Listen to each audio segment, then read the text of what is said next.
मैं हूं आपके साथ बरकत, आप देख रहे हैं TV9 डिजिटल। दक्षिण एशिया की भू राजनीतिक जमीन एक बार फिर कांप रही है। जहां एक और शांति और सहयोग की उम्मीदें जगाई जा रही थी, वहीं अफगानिस्तान और पाकिस्तान के बीच सीमा पर छिड़ा तनाव अब खुली चुनौती का रूप ले चुका है।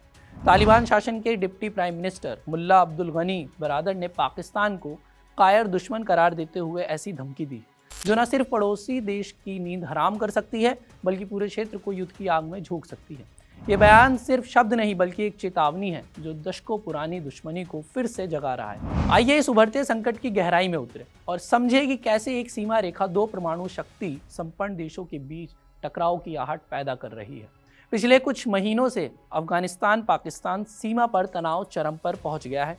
इसका मुख्य कारण क्या है, चलिए बताते हैं। तहरीके तालिबान पाकिस्तान TTP जैसे उग्रवादी समूहों को लेकर दोनों देशों के बीच आरोप प्रत्यारोप का दौर जारी है। पाकिस्तान का दावा है कि अफगानिस्तान से TTP के आतंकी हमले कर रहे हैं, जबकि तालिबान इसे पाकिस्तान की आक्रामकता का नतीजा बताता है। हाल ही में पाकिस्तान ने अफगानिस्तान पर कई हवाई हमले किए जिनमें निर्दोष अफगान नागरिकों की मौत हुई।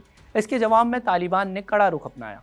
मुल्ला बरादर, जो तालिबान के सह संस्थापक और 1994 से सक्रिय योद्धा रहे हैं, ने एक सार्वजनिक बयान में पाकिस्तान को खरी खोटी सुनाई।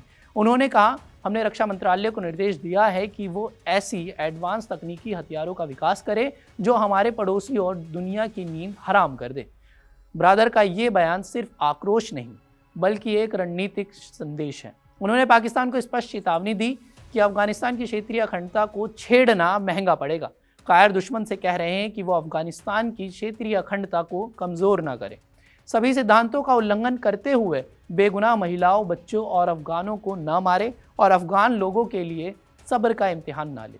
ब्रादर ने कहा, उन्होंने आगे जोड़ा, किसी भी हमलावर को ये नहीं भूलना चाहिए कि तालिबान के पास भी याददाश्त होती है और वो अपने ज़रूरी हिसाब किताब खुद करते हैं। ये बयान तालिबान की सैन्य क्षमता पर जोर देता है जो 2021 में सत्ता हासिल करने के बाद लगातार मजबूत हो रही है। ब्रादर खुद एक जीवंत इतिहास है। 1968 में अफगानिस्तान के उरोज़गान प्रांत में जन्मे, सोवियत आक्रमण के खिलाफ मुजाहिदीन के रूप में लड़े और 2010 में पाकिस्तान के कराची में गिरफ्तार होने के बाद 2018 में रिहा हुए।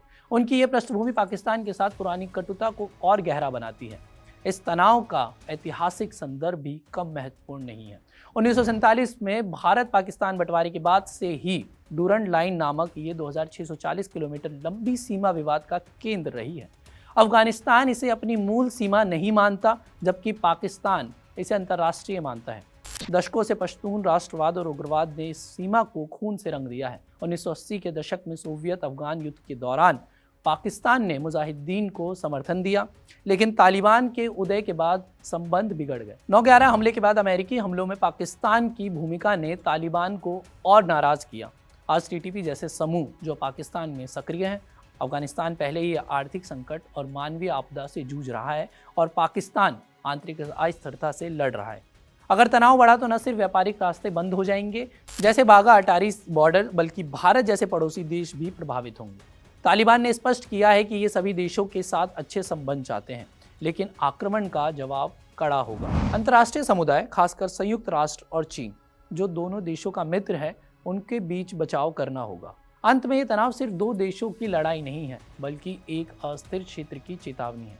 तालिबान की यह धमकी कायर दुश्मन को सबक सिखाने की है, लेकिन सवाल ये है कि क्या बातचीत की राह खुलेगी या फिर सीमा पर गोले गूंजेंगे।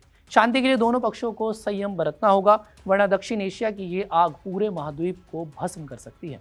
उम्मीद है कि बुद्धि का प्रकाश इस अंधेरे को मिटाएगा और पड़ोसी एक दूसरे के सहयोगी बनेंगे, न कि सिर्फ दुश्मन। आपको तालिबान और अफगानिस्तान के बीच का जो तनाव है, ये पूरी स्टोरी और ये पूरी कहानी कैसी लगी, हमें कमेंट करके ज़रूर बताइएगा और देश और दुनिया भर की तमाम खबरों को देखने के लिए TV9 डिजिटल को सब्सक्राइब भी ज़रूर कर दीजिए।